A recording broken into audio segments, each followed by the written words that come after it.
कश्मीर का एक सुन्नी मुसलमान ही चीफ मिनिस्टर बनेगा।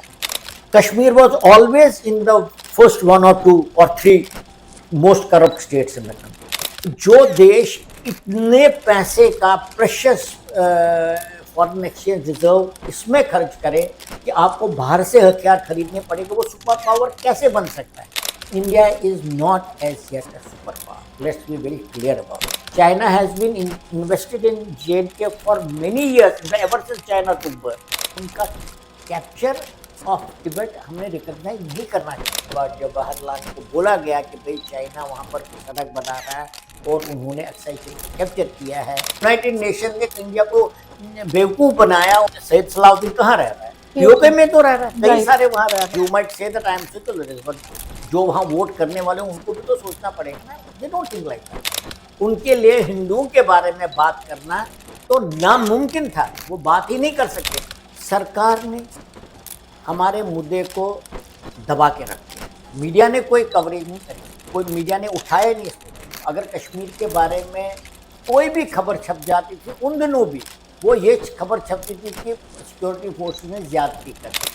8-9 साल 10 साल होने वाले हैं बीजेपी सरकार को आए हुए, लेकिन हमारी रिहेबिलिटेशन के बारे में कोई बात नहीं। This video is powered by smart. Kashmiri पंडितों ने तो कभी कोई बदतूमी नहीं उठाई। नमस्ते and welcome to unfiltered with Sakshi. आज के हमारे इस एपिसोड में हमारे खास मेहमान कर्नल तेज तिक्कू जी जुड़ रहे हैं। He is an army veteran of 1971 Indo Pak war and has a PhD in defense studies. He has authored 3 books including Kashmir, its Aborigines and their Exodus, a much acclaimed book on the exodus of Kashmiri Pandits in 1989-90. He is the former president of All India Kashmiri Samaj. Thank you and warm welcome to you, sir, for joining us today on our show. Thank you, Sakshi. I am very happy to be on this platform, and thanks for inviting me on Unfiltered with Sakshi, and thank you so much once again. So the pleasure is all ours. So coming back to the first question, Article 370 is done and dusted, especially अब जब supreme court ने भारत सरकार के निरस्त वाले फैसले को uphold किया है, लेकिन सिस्टम कश्मीरी पंडितों के राइट्स एंड रिहैबिलिटेशन पर उस तरह की चर्चा क्यों नहीं कर रहा है जिस तरह की चर्चा होनी चाहिए? साक्षी, मुझे नहीं मालूम मैं इस प्रश्न का उत्तर दे सकता हूं या ठीक दे सकता हूं, क्योंकि मुझे भी ये काफ़ी हैरानगी हो रही है कि इस पूरे वार्तालाप में, इस पूरे कंटेक्स्ट में कश्मीरी पंडितों का मुद्दा और फंडामेंटल मुद्दा क्या है उनका। फंडामेंटल मुद्दे 1-2 हैं। सबसे पहले तो ये था कि भाई हमारे विषय में सोचना पड़ेगा कि हमारे साथ ऐसा क्यों हुआ।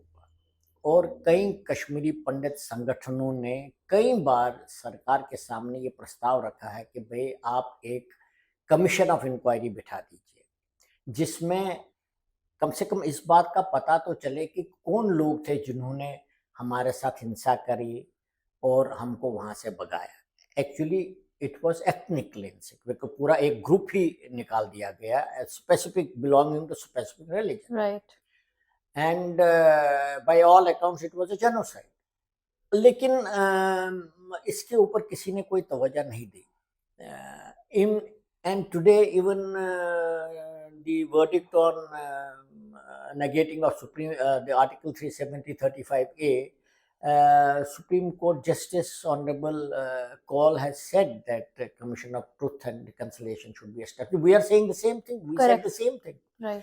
More importantly, because some of those people who were involved in our genocide, जिन्होंने एक्चुअल हत्याएं की हमारे कश्मीरी पंडितों की, वो तो अभी भी घूम रहे। अब उसमें से कुछ जेल में हैं, लेकिन उन मामलों में नहीं है जो जिसमें वो इन्वॉल्व थे, हत्या के मामले, वो किसी और मामले में जेल में बैठे जी। तो मुझे भी हैरानगी हो रही है कि गवर्नमेंट ऑफ इंडिया ने कोई इसके ऊपर कोई कदम नहीं उठाया। एक तो ये था। दूसरा है हमारा रिहेबिलिटेशन। देखिए, इंडिपेंडेंट इंडिया के अंदर जो एक सॉवरेन कंट्री है, जिसका अपना कॉन्स्टिट्यूशन है, जो एक डेमोक्रेसी है और जो कॉन्स्टिट्यूशन में अभी भी सेक्युलर है, उस देश के अंदर एक रिलीजियस कम्युनिटी जो एक माइक्रोस्कोपिक मिनॉरिटी थी, उसको एक अपनी जगह से जहां वो हजारों सालों से रह रहे हैं, उनको रातों रात वहां से भगा देना और उनकी कंप्लीट संपत्ति पर कब्जा करना, ये तो किसी टिन पॉट डिक्टेटरशिप में भी नहीं होता है। मैं मानता हूं कि जब ये हुआ उस टाइम देश के हालात बहुत खराब थे, वीक गवर्नमेंट थी और सबवर्टेड सिस्टम था। मैं तो कहता हूं कश्मीर में तो था ही सबवर्टेड सिस्टम, लेकिन न्यू दिल्ली में भी सबवर्टेड सिस्टम था, क्योंकि जो लोग रूल कर रहे थे वो तो उसी विचारधारा के थे। हमारे देश का गृह मंत्री, जिसके नीचे सब महकमे आते थे, जो इसको रोक सकते थे, वो गृह मंत्री थे। वो भी तो खुद उनके, हमें मालूम है उनके जमात इस्लामी से कितने ताल्लुकात हैं। उनकी बेटी चीफ मिनिस्टर रही है जी और मैं मुफ्ती सैयद साहब की बात कर रहा हूँ। जी वो गृह मंत्री थे, उन्होंने क्या किया, बल्कि मैं तो मानता हूँ उन्होंने एक ऑर्केस्ट्रेट किया है। पहले उनकी बेटी का अपहरण हुआ, फिर उसमें मिलिटेंट छोड़ दिए गए, जिन्होंने मिलिटेंट्स का मनोबल बढ़ाया और जबरदस्त उसको उछाल मिल गई उस सिस्टम को, फिर हमको निकाल दिया गया। तो उस टाइम तो मैं मानता हूँ कुछ नहीं हो सकता था, लेकिन अब पिछले 8-9 साल 10 साल होने वाले हैं बीजेपी सरकार को आए हुए, लेकिन हमारी रिहेबिलिटेशन के बारे में कोई बात नहीं हो रही है। और इसकी क्या वजह है, मुझे नहीं लगता है कि कोई इस बात का जवाब भी दे सकता, क्योंकि एक तरफ से तो जो एंटी बीजेपी फोर्सेस है वो तो कह रहे हैं आप हिंदुत्व को बढ़ावा दे रहे हो, और दूसरी तरफ जो हिंदुत्व का एक बहुत बड़ा मुद्दा है वो कश्मीरी पंडितों की रिहेबिलिटेशन है, उसके बारे में कुछ नहीं किया जा रहा है। तो मैं मानता हूं कि इस विषय में शायद सरकारी जवाब दे सकती है, क्योंकि हर कश्मीरी पंडित तो इसका जवाब ढूंढने में असफल है। जी सर, आपने बहुत सही बात कही। इसका जवाब शायद सरकार के पास है और हम इस माध्यम से सरकार से ये सवाल जरूर पूछना चाहेंगे कि दुनिया भर में कई वर्षों से पीसफुल प्रोटेस्ट, स्पेशली हर साल 19 जनवरी के बावजूद, आपको क्या लगता है कि कम्युनिटी को अपनी आवाज सिस्टम तक पहुंचाने के लिए एडिशनली क्या करना चाहिए? देखिए, मुझे लगता है कि जिस प्रकार की हमारी कम्युनिटी है, जिस प्रकार की हम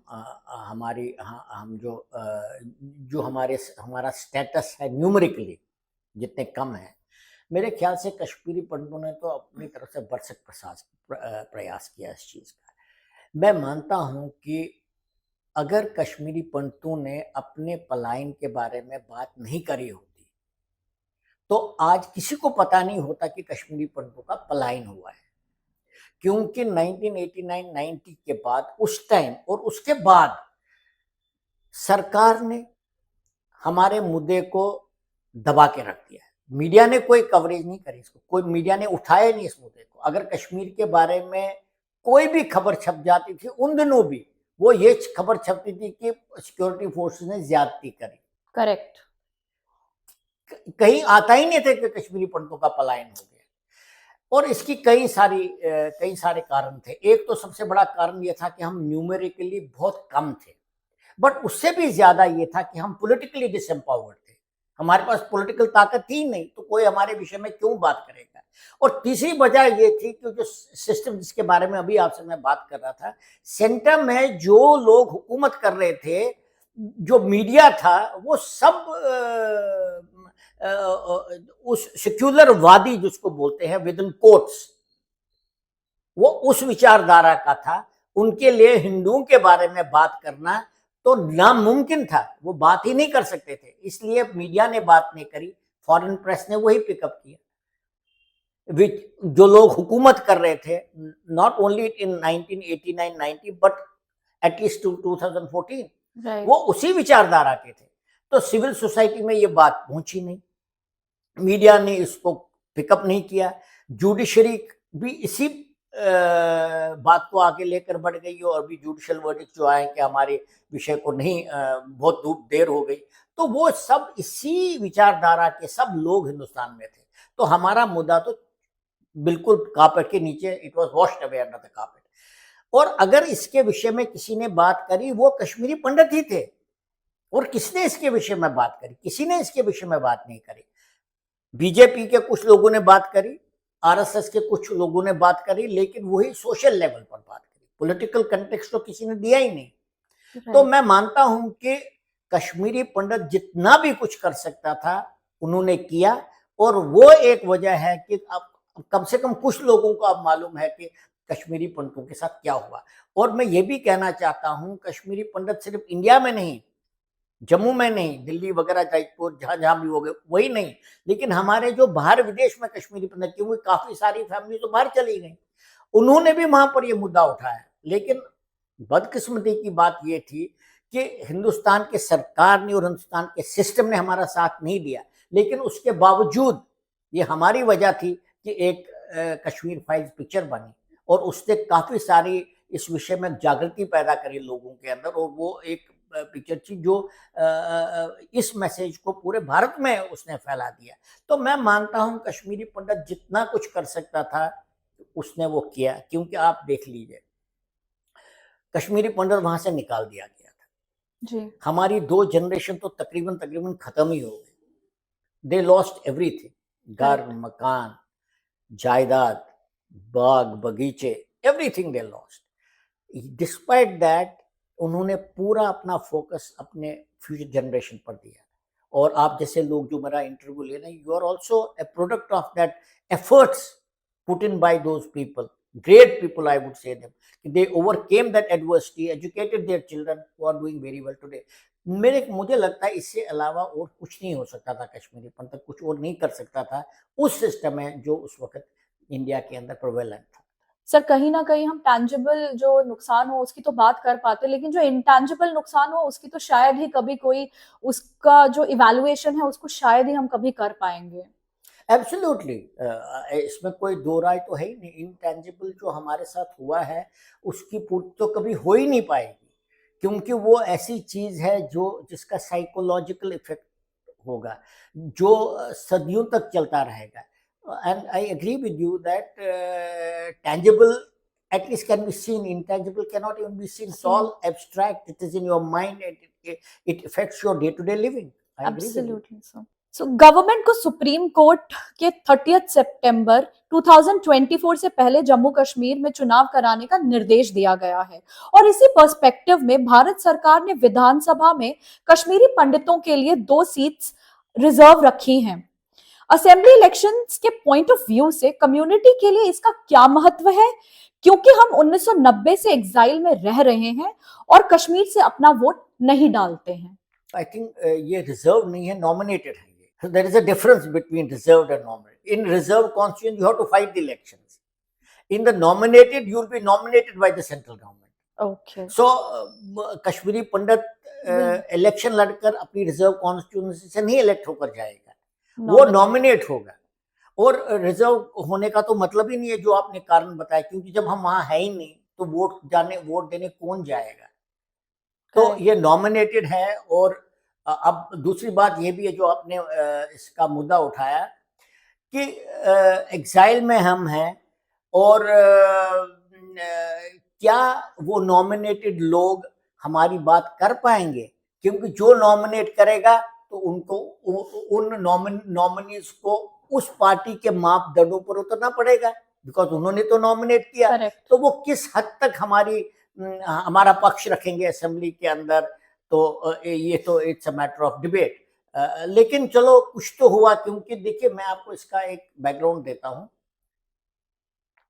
1967 से पहले कम से कम हमारे 3 एमएलए इलेक्ट होकर आते थे, एक रैनावाड़ी से, एक अनंतनाग से, हबाकतल से। फिर उसके बाद उन्होंने गवर्नमेंट को, ये भी आपको पता है वहां कौन रूल कर रहा था, राइट, द कम्युनलिस्ट जो अपने आप को मास्क पहना था सेक्युलरिज्म का, हिंदुस्तान को बेवकूफ बनाने के लिए। At heart they were communalist.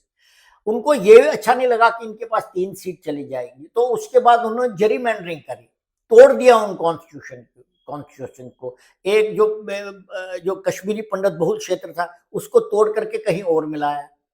ऐसे ऐसे उन्होंने पार्ट्स कर दिए, तो वो उनका जो कश्मीरी पंडितों का जो वोट था वो बट गया, एक भी नहीं वो इलेक्ट कर सकते। अदरवाइज टिल देन हमारे 2-3 तो हमेशा इलेक्ट होकर आते थे। अब स्थिति ऐसी है, कोई इलेक्ट हो ही नहीं सकता है। Because you might say that I am secularist, but जो वहां वोट करने वाले उनको भी तो सोचना पड़ेगा ना, they don't think like that. That's correct.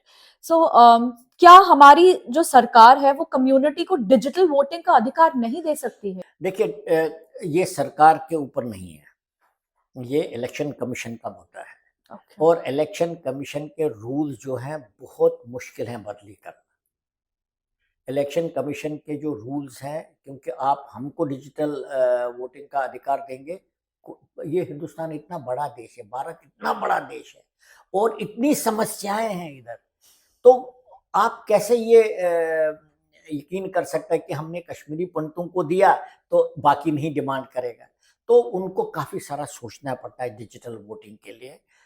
आप खुद अंदाज़ा लगाइए, ईवीएम के ऊपर सवाल उठाया जाता है। ईवीएम जिसकी एक वो वीवीपैट निकलती है, वेरीफाइबल पेपर राइट। स्लिप निकलती है कि वो जिसमें वो दिखाता है कि आपने किसको वोट दिया, उस पर क्वेश्चन किए जा रहे हैं रोज। और हम ऑर्डिनरी आदमी नहीं कर रहा है, जो अपोजिशन के टॉप लीडर्स हैं वो क्वेश्चन कर रहा है। करेक्ट। तो आप डिजिटल वोटिंग मशीन के ऊपर सवाल उठा रहे हैं, ईवीएम के, तो डिजिटल वोटिंग का तो आप खुद ही अंदाजा लगा सकते हैं कितनी कंट्रोवर्सी होगी। तो मैं मानता हूं कि ये हो सकता है, क्योंकि जैसे हम आईटी रेवोल्यूशन में आगे आगे बढ़ते जाएंगे, लेकिन अभी आपको ये डिजिटल वोटिंग कोई भी नहीं करने देगा, because it has far greater implications. Okay. Government ने जम्मू कश्मीर असेंबली में पीओके के लिए 24 सीटें रिजर्व की हैं और अगर पीओके को भारत में इंटीग्रेट किया जाता है तो इससे हमारी इकोनॉमी पर क्या बर्डन नहीं पड़ेगा और साथ ही एग्जिस्टिंग हैंडफुल ऑफ रेडिकल्स के नंबर्स में इजाफा नहीं होगा? क्या आपको लगता है कि इससे क्राइसिस सिचुएशन पैदा हो सकती है? अगर यस, तो सरकार को इससे निपटने के लिए क्या करना होगा? देखिए, एक पार्लियामेंट का रेजोल्यूशन है 1994 का, जो बताता है कि पीओके का इलाका हमारा है। खैर, इसमें पार्लियामेंट का रेजोल्यूशन पास करने की ज़रूरत तो थी नहीं, लेकिन है वो, that has further reinforced India's claim to officially and legally over PoK. PoK was part of Maharaja Hari Singh state of Jammu and Kashmir, और विलय तो महाराजा हरि सिंह ने पूरे स्टेट का किया था। जी। तो उसमें अक्साई चिन्ह भी आता है, उसमें पीओके भी आता है, गिलगित बल्तिस्तान भी आता है। अब पीओके का इलाका पाकिस्तान के पास है और इंडिया ने उसके, और पहले से भी उसके लिए सीटें रिजर्व थी, ऐसा नहीं कि अभी रिसेंट कम थी। अब ये सीटें जो रिजर्व हैं उसके लिए, ये तो तभी वो आ सकते हैं जब पीओके का विलय जो है भारत में वापस हो जाएगा, लेकिन ये तो ऐसा तो नहीं कि कल होगा। तो ये मेरे ख्याल से इसमें इसकी सबसे बड़ी वजह ये है, देखिए क्या होता था, पाकिस्तान बनने के बाद और 1948-49 इंडो पाकिस्तान वॉर जो था, कश्मीर ऑपरेशन जो खत्म होने के बाद, हर फोरम में, खासकर यूनाइटेड नेशन में, पाकिस्तान इतनी जबरदस्त प्रोपेगेंडा चलाता था, अभी भी चलाता है, कि ये इंडिया ने कश्मीर को इलीगली ऑक्युपाई किया। और इंडिया कभी ये बोलता ही नहीं था कि भाई इलीगली हमने नहीं ऑक्युपाई किया, आप लोगों ने पीओके को इलीगली ऑक्युपाई किया, क्योंकि आपने रेडर्स भेजे, आपने अपनी फौज भेजी, और यूनाइटेड नेशन ने इंडिया को बेवकूफ बनाया। उन्होंने सीज फायर डिक्लेयर किया जब आधा से ज्यादा 40% कश्मीर आपके पास था। ये कोई इंडिया बोलता ही नहीं था। ये अब इंडिया इसके विषय में बोलने लगा है, तो मुझे लगता है कुछ हद तक तो ये एक डिप्लोमेटिक स्टेटमेंट है, ये एक पॉलिटिकल स्टेटमेंट है वर्ल्ड को बताने के लिए कि हम इलीगली ऑक्युपाई नहीं कर रहे, तो पाकिस्तान इलीगली ऑक्युपाई कर रहा है। पहली बात ये है। दूसरी बात ये है, हम ये भी नहीं जान सकते कि आगे क्या होने वाला है। अगर पीओके कश्मीर के साथ दोबारा होगा तो पीओके ही क्यों, गिलगित बल्तिस्तान क्यों नहीं, उसका भी तो विलय हुआ था। Exactly. तो ये एक कॉम्प्लिकेटेड मुद्दा है। मुझे लगता है ये ज्यादा पॉलिटिकल स्टेटमेंट है, डिप्लोमेटिक कॉरिडोर्स में इंडिया का मैसेजिंग है, और इसमें अगर रियलिटी आएगी उसके लिए इंटरनेशनल सिचुएशन ही अलग होगी, और जब इंटरनेशनल सिचुएशन ऐसी होगी कि जिसमें विलय होगा, फिर ये सब जो बातें बता रही, ये सब बदली हो जाएंगी, सब इसका आपको दूसरा दृश्य दिखाई देगा। तो मैं मानता हूं कि ये एक कॉम्प्लिकेटेड इशू है। ऐसा नहीं है कि कल वो हमारे साथ विलय हो जाएगा तो आपके पास इतने सारे लोग दोबारा आ जाएंगे। और आफ्टर ऑल, आधे से जब इंसर्जेंसी शुरू हुई और 88 में ये लोग जा रहे थे ट्रेनिंग के लिए, 50% camps are located in PoK. Correct. Rest 50% were located partly in Punjab, partly in Afghanistan. तो ऐसा तो नहीं है कि पीओके में आपको रेडिकल एलिमेंट नहीं मिलेंगे।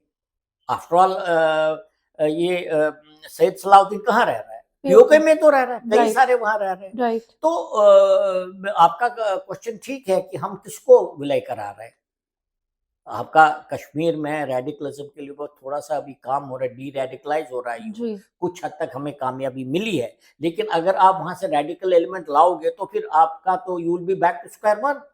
So it is a very complicated issue. I don't think it is more than a political statement to score a diplomatic point. But from that point perspective, I think it is a very good move.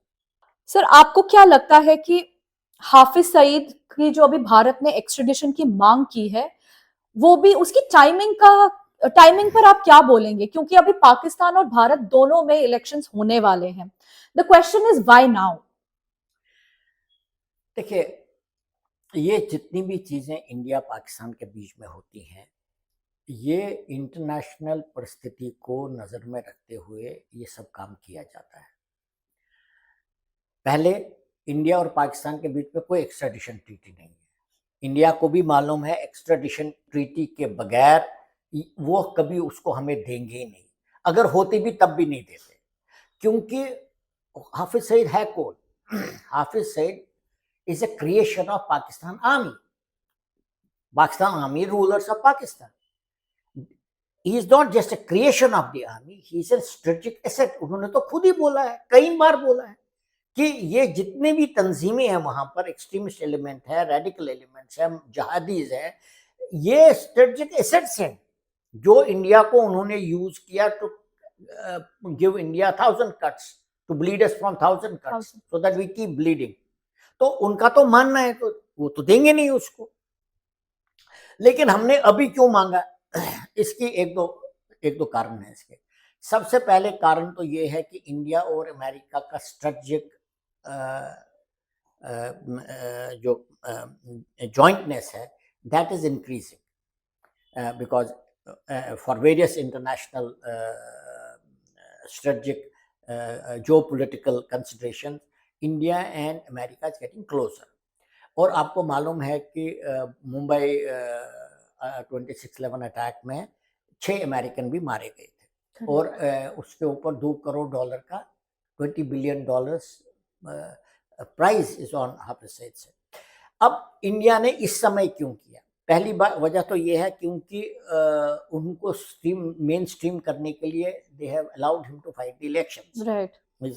उसके बेटे ने already paper भर दिए, correct, हाफिज ताला ने। हाँ। तो एक तो उसका अपोज करने के लिए, वर्ल्ड को एक मैसेजिंग करने के लिए कि भाई ये आदमी जिसके ऊपर अमेरिका ने डिक्लेयर किया है एज अ टेररिस्ट, उसका बेटा लड़ रहा है अपनी तंजीम का नाम बदली करके। तो India too want to keep this issue alive international community, knowing very well कि उसको नहीं वापस भेज दिया जाएगा। दूसरी वजह यह है कि आपने देखा होगा पिछले 1-1.5 महीने में, इनफैक्ट जनवरी से लेकर अभी तक इस साल कितने इंसिडेंट हुए पुंछ राजौरी इलाके में, और उधर Indian security forces have been on the defensive, and ये सब किया जा रहा है एलईटी की तरफ से। तो इंडिया अगर कुछ सोच रहा होगा करने के लिए तो ये ग्रेजुएटेड रिस्पॉन्स है। पहले दुनिया को बताओ कि उसने क्या किया, दुनिया आपकी बात से माने, फिर आप एक्स्ट्राडिशन ट्रीटी में उसको बोलो वापस भेजो। So if India is intending to do something, it does not want to it wants to follow a procedure which will culminate into something which they are intending to do, which I don't know what they are intending to do. Is it only messaging or they intend to do something? But the fact is this कि ये message भेजकर, ये demand करने से, again to some extent Hafiz Saeed has been put on the defensive, Pakistan government has been put on the defensive, because they are allowing them to fight the elections. Apparently Hafiz Saeed and his family had fought last elections as well in Pakistan. Yeah, but that time situation was a little different, because now अब वो he is sentenced for 30 years of imprisonment. हालांकि वो imprisonment में घर में ही बिता रहा है, तो but he is a convicted person, so Pakistan वही स्टैंड नहीं ले सकता। Correct. जो उस टाइम ले सकता था, that time he was a free person. Absolutely. आपको क्या लगता है कि चाइना ने कश्मीर मुद्दे में कैसे इन्वेस्ट किया है, खासकर गलवान इंसिडेंट के बाद, और अब जब भारत एक ग्लोबल पावर बन चुका है और साउथ एशिया में चाइना की हेजेमनी को डिसमेंटल कर चुका है। देखिए, ये एक बहुत कॉम्प्लिकेटेड इशू है। Let me explain. चाइना अभी इन्वेस्ट नहीं कर रहा है चीन के, चाइना ने पहले से इन्वेस्ट कर रखा है और हमने उनको इन्वेस्ट करने दिया, और वो तब करने दिया जब हमने ये बोला कि तिब्बत आपका इलाका है।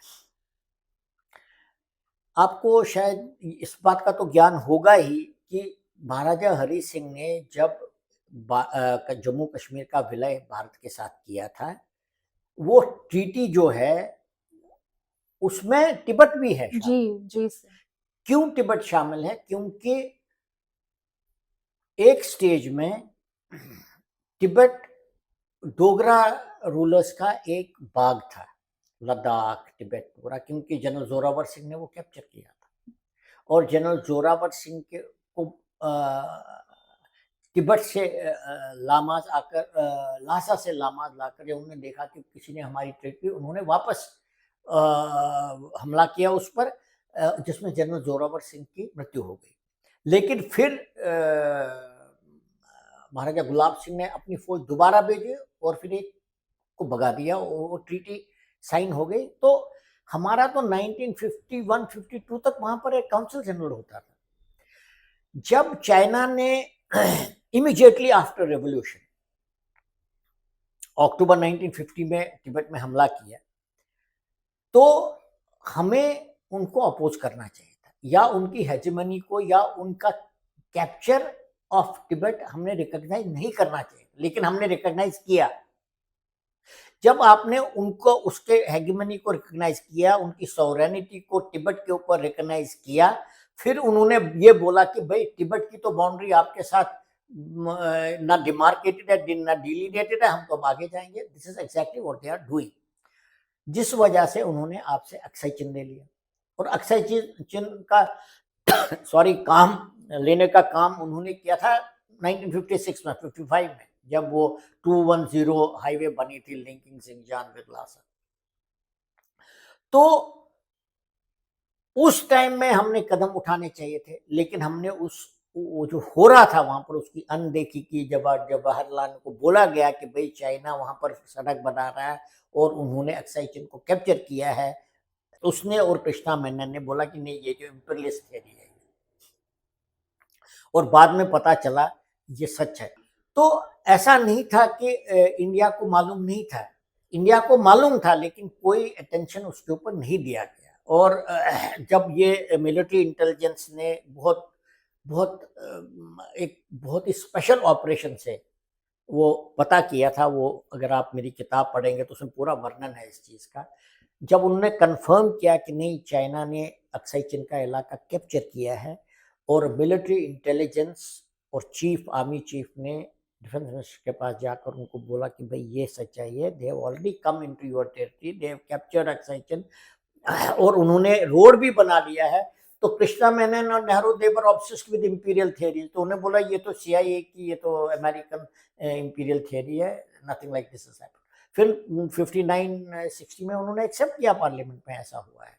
तो उस टाइम तो उन्होंने आपका इलाका ले लिया, because Aksai chin was part of Jammu and Kashmir. तो चाइना का इन्वेस्टमेंट अभी का नहीं है, पहले का है।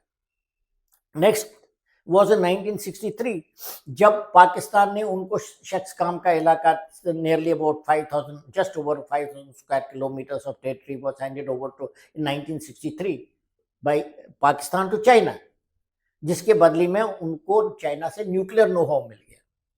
तो वो इलाका भी उनके पास है। Aksai Chin is 38,000 square kilometres, Shaksgam is 5,300 square kilometres, वो तो ले लिया। अब बाकी भी बचा था उसमें, and that is Gilgit Baltistan. अब वहां से सीपैक का जो शो पीस है वो वहां से निकल रहा है, कराकोरम हाईवे से लेकर जो सीपैक जो ग्वादर तक जाता है, उसकी काफी सारी इन्वेस्टमेंट गिलगित बल्तिस्तान में हुई। और गिलगित बल्तिस्तान में जो एयरफील्ड है, अच्छा मिलिट्री एयरफील्ड, वहां पर चाइनीज के जहाज उतरते हैं सामान लेकर, चाइनीज मिलिट्री के जहाज उतरते हैं।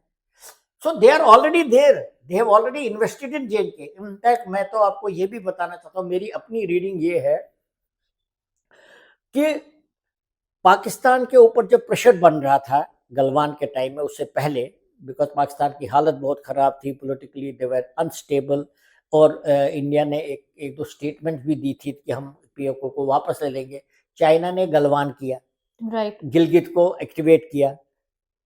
मुझे लगता है वो सब जो था वो उसके पीछे एक दो कारण थे। एक तो ये था पाकिस्तान के ऊपर प्रेशर कम करना, दूसरा ये था इंडिया की रिएक्शन को टेस्ट करना, बिकॉज क्योंकि जो हुआ है इंडिया चाइना के बीच में 1962 में, तो जी। मानसिकता तो वही है कि इंडिया पीछे हटेगा। जी, तो जब उनको मार पड़ी वहां पर, जब इंडिया ने स्टैंड लिया और चाइना को वहां से भगा दिया, एक जगह से कई जगह से भगा दिया, तो दे रियलाइज कि ये हमें स्ट्रेटजी बदली करनी पड़ेगी। But they did help Pakistan to at least ward off India's pressure. और गिलगित बल्तिस्तान में चाइनीज इन्वेस्टमेंट इज मैसिव, क्योंकि Pakistan is entirely dependent on China, they are ironclad friends, और चाइना तो गिलगित बल्तिस्तान में अपने पाउंड जमा रखा है। तो ये कहना कि China is now investing in Jammu and Kashmir, that's not true. China has been invested in JNK for many years, ever since China took birth. I mean, the present government, the Communist Revolution succeeded. ये अलग बात है कि being a remote area and हमारे जो thinkers थे, हमारे जो political activists थे, हमारे जो rulers थे, उनको जो strategy के बारे में कुछ पता ही नहीं था. They neglected it and we paid heavy price for it, both in 62 and 65. So China is invested there. Anything to do with Jammu and Kashmir, China will automatically get involved. आपका दूसरा question था, now that India has become a superpower. India is not as yet a superpower. Let's be very clear about it. क्योंकि कई parameters पर India super power अभी नहीं है, बल्कि सुपर पावर की श्रेणी में आने के लिए इंडिया को बहुत कुछ और करना है। ये अलग बात है कि हमारी सिचुएशन जो है 2004 के बाद अभी तक 2014 तक तो खराब ही होती थी, 2014 के बाद ठीक हो रही है इकोनॉमिकली। अगर हम 3 ट्रिलियन इकोनॉमी बने हैं और we want to go to the next level, now 5 trillion economy. China का economy is 18 trillion, I mean it's about 15-16 trillion. America is 23-24 trillion. तो हम कहाँ हैं? So we are not in that league as yet. But अगर हमारा economic development ऐसी ही रही तो we should be there. Second point I want to tell you, आपको ये सुनकर हैरानगी होगी कि till 2000, in the last 10 years, before last 1 or 2 years, 10 साल पहले की अगर आप देखोगे, India is the world's largest importer of weapons, arms and ammunition, $10 billion a year. Only last year, if I'm not mistaken, year before last year, Saudi Arabia beat us to it. We are the world's largest. Saudi Arabia beat us to it because they got 120 modern aircraft from Mecca, so their bill was little bigger than ours.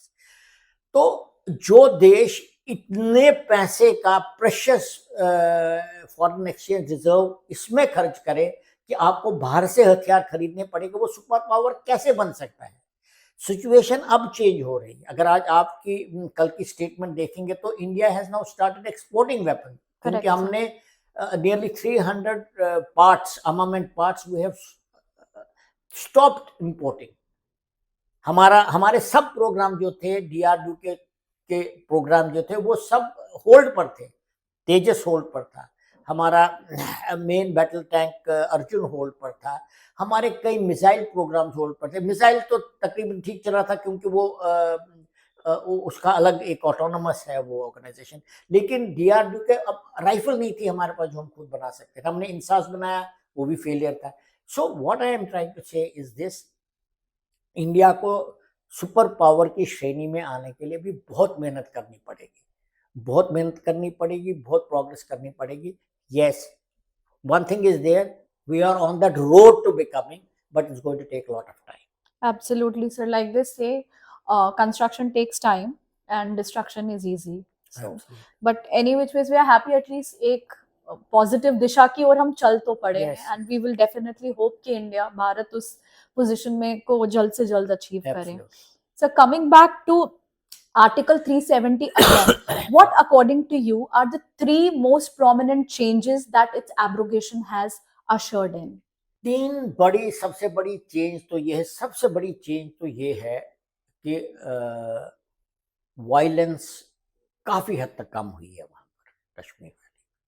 अगर आप देखेंगे violence कम तो होती जा रही थी, लेकिन south Kashmir में पुलवामा, त्राल, शुपियन, ये हर दूसरे दिन एनकाउंटर होता था आपको. अगर आप 1-2 साल पहले तक देखेंगे, नॉर्थ कश्मीर तकरीबन पीसफुल था. सेंट्रल कश्मीर में भी थोड़ी सी वायलेंस है, लेकिन इतनी ज़्यादा नहीं थी. लेकिन अब साउथ कश्मीर भी, अब अगर आप देखेंगे ना स्टैटिक्स वाइज, तो वायलेंस कम हुई है पहली. इसके साथ एक दो चीज़, अब जो आपका पुंछ राजौरी का इलाका, that's a separate issue by itself. उसके बारे में अगर आप पूछेंगे तो मैं समझा दूंगा क्यों ऐसा होता है, लेकिन वो अलग है. कश्मीर वैली की जहाँ तक जो मेन कारण है सेपरेटिज्म का और रेडिकलिज्म का, biggest takeaway is reduction of violence in Kashmir valley. पहली बात. इसके साथ साथ क्योंकि रिडक्शन ऑफ वायलेंस हो रखा है, you can see more Indian flags there. मतलब जब हम वहाँ रहते भी थे तब भी नहीं इतने इंडियन फ्लैग्स आपको दिखाई देते थे, लेकिन अब इंडियन फ्लैग्स दिखाई देते हैं. इसका मतलब है लोगों के दिल से, जो डर की वजह से मिलिटेंट्स को अपोज नहीं कर रहे थे, अब उनके दिल से डर चला गया. I think second takeaway part of this only. second biggest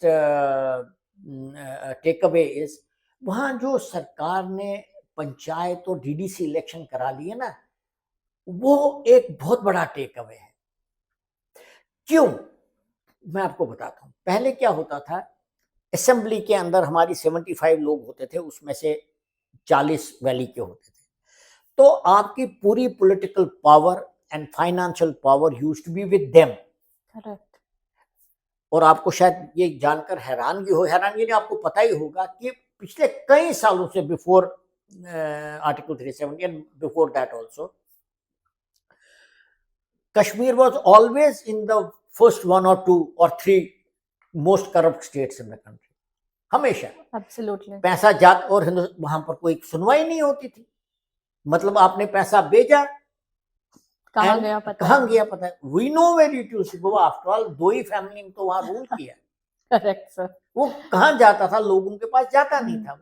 अब यही पैसा जो है इतने सारे डीडीसी के नुमाइंदों में डिस्ट्रीब्यूट हो रहा है, पंचायतों में डिस्ट्रीब्यूट, और डायरेक्ट जा रहा है उनके पास. करेक्ट.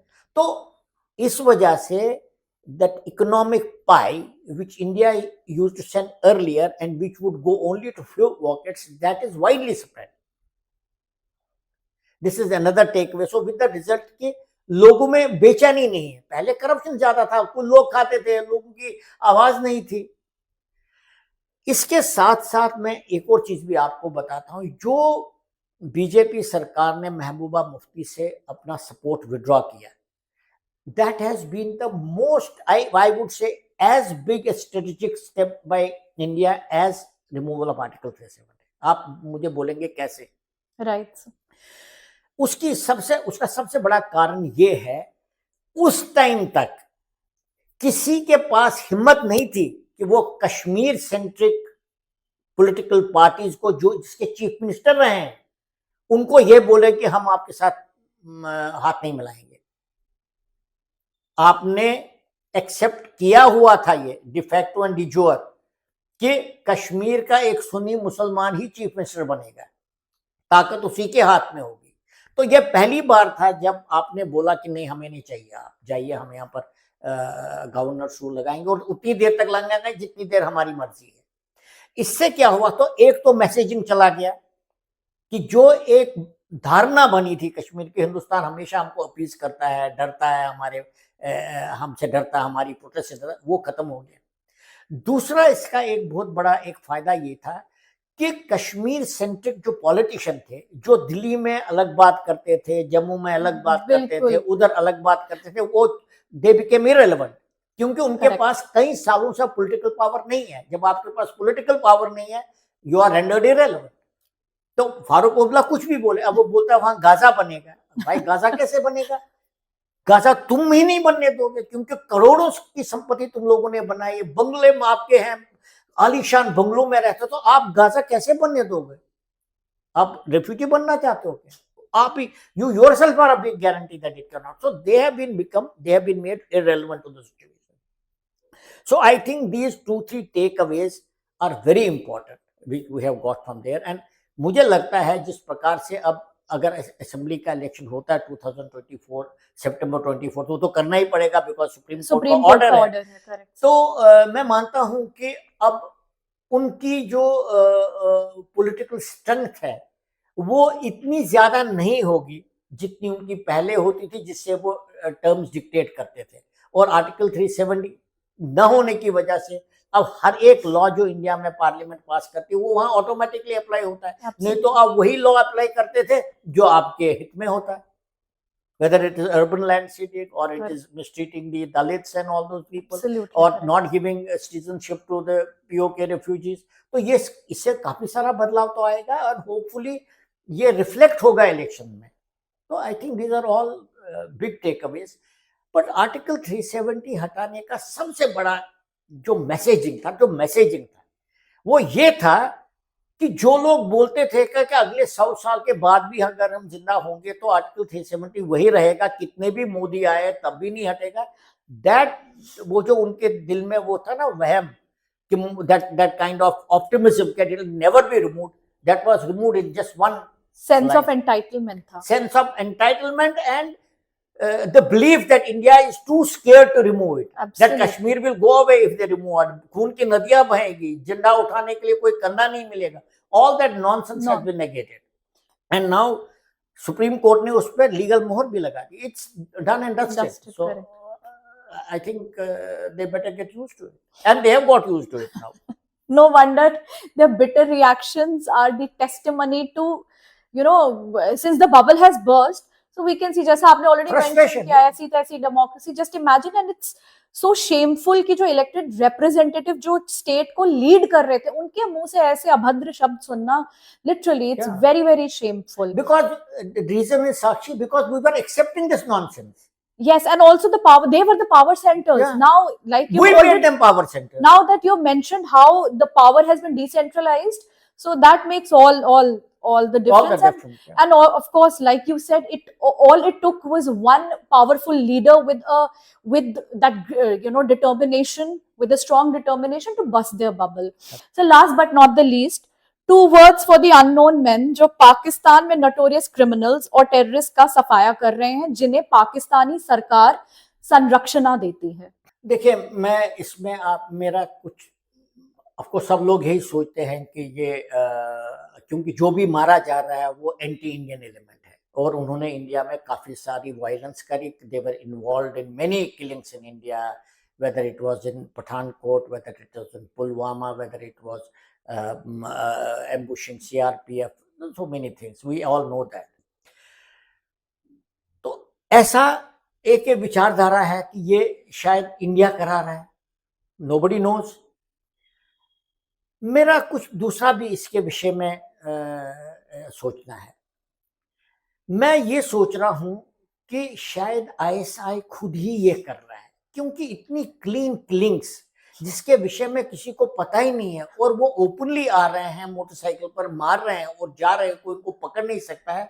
मुझे लगता है कि ISI खुद ही इन्वॉल्व है इसमें। और क्यों इसमें इन्वॉल्व है, इसकी 1-2 कारण है। सबसे पहले सबको मालूम है कि नवाज शरीफ जो प्राइम मिनिस्टर बनने वाला पाकिस्तान का, अगर नवाज शरीफ प्राइम मिनिस्टर बनने वाला, उन्होंने पहले ही अनाउंस किया कि भाई मैं हिंदुस्तान के साथ सुलह करना चाहता हूँ। I don't want to treat India as an enemy, we must resolve this issue, क्योंकि हमारी प्रोग्रेस के लिए, हमारी खुशहाली के लिए, मतलब पाकिस्तान की खुशहाली के लिए बहुत जरूरी है।